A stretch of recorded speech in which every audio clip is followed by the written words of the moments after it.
Hello, art friends. Today we will be studying inheritance and traits by creating creature families. You will need the following supplies: a piece of white cardstock, which is a hard piece of paper with a slightly smooth feel to it.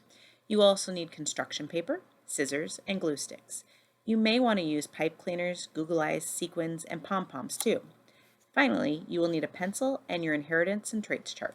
If you don't have one, you can print it off from online. You will have a choice to create a 2D version of the project where the creatures are glued flat to the piece of cardstock, or you can make a 3D version of the project. 3D includes depth, meaning you can see the top, bottom, and sides, or all the parts of the creature. In this video, I'm going to teach you how to construct a 3D version. Let's start by learning what inheritance and traits are. Inheritance is something received or passed down from another person. A trait is a distinguishing quality or characteristic. For example, you may have a unique shaped nose. Look at your parents. Which one of them did you inherit this particular shaped nose from? Your nose shape is one of your many inherited traits. Now let's look at our trait chart. The chart is divided into sections for each of the main parts of your creatures. You will also see that there are columns. One is for parent 1, one is for parent 2, and one is for the child.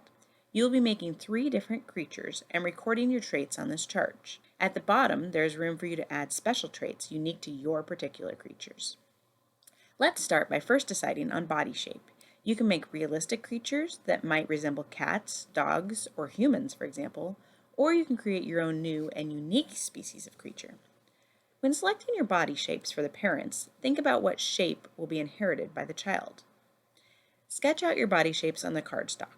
You can see here that I am drawing a circle for one parent, a rectangle for the second parent, that when the circle parent and the rectangle parent combined their features and traits, the child ends up with an oval-shaped body.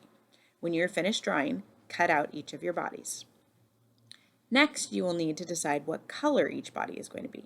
You might want parents to have the same color or different colors. Think about what color would be inherited by the child. You will use a construction paper to add color to your creatures. Remember, when you're cutting out your construction paper, work from the edges first. This will help to conserve your paper so you can use it for other projects in the future. Glue your cardstock body onto the colored paper. After you finish gluing, you can trim it down using your scissors. Continue to add additional parts as needed and glue them onto your creature's bodies. You might want to add a head or a tail or other features that you think that your creature might have.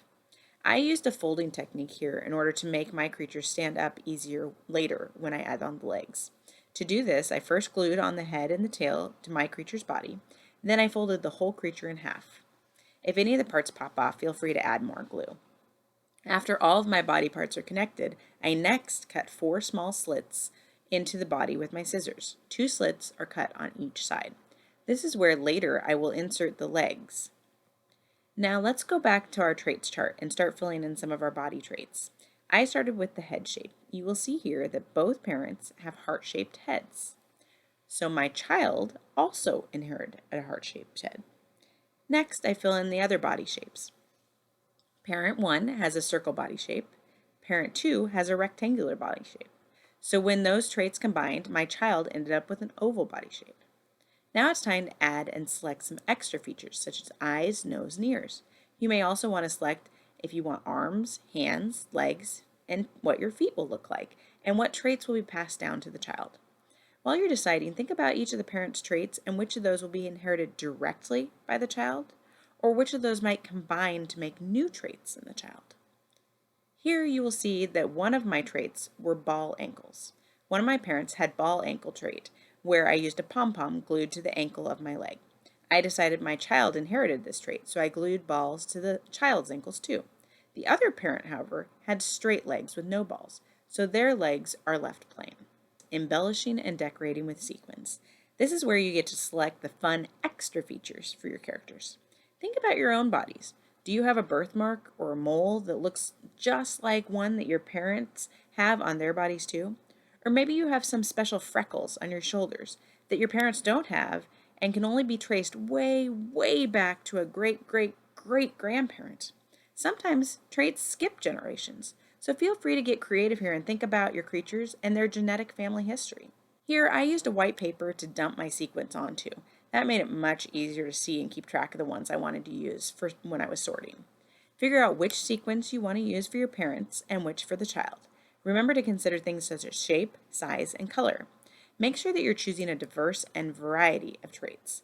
For mine, I used a mix of lashes and no eyelashes for the eyes, solid stars and solid hearts, and hollow stars and hollow hearts for the decorative features. This is how I showed the difference between single direct traits passed down and traits that were a combination of parent traits that were passed down or inherited by the child. Feel free to get creative here, but also keep track of how you come up with your trait decisions because you will need to enter those in your chart later. Glue all of your traits to your creatures and then grab your trait chart and fill in the traits under the special body features section. You will see here, for example, that I had hollow stars on one parent and solid stars and hearts on the other parent. My child ended up inheriting the hollow stars and solid stars. So they inherited stars from both parents, hearts from one parent, and a mix of hollow and solid from both parents. Once you've finished, it's time to hook on the legs to finish our creatures. Grab your legs and carefully insert them into each of the 4 slots that you cut earlier in the lesson. Remember to place the legs on the correct creature. You may need to cut the slit a little larger or slightly bend the pipe cleaners to get the creature to stand and stay upright. Now that you've finished and completed your creature family, you know a little bit more about how all of those unique childhood traits were inherited and passed down by the parents. I encourage you to talk with your own family members and find out who you got all of your unique traits from. You might be surprised how far back a trait came from. Thank you again for another great art lesson, and I hope you have a wonderful and artsy rest of your day.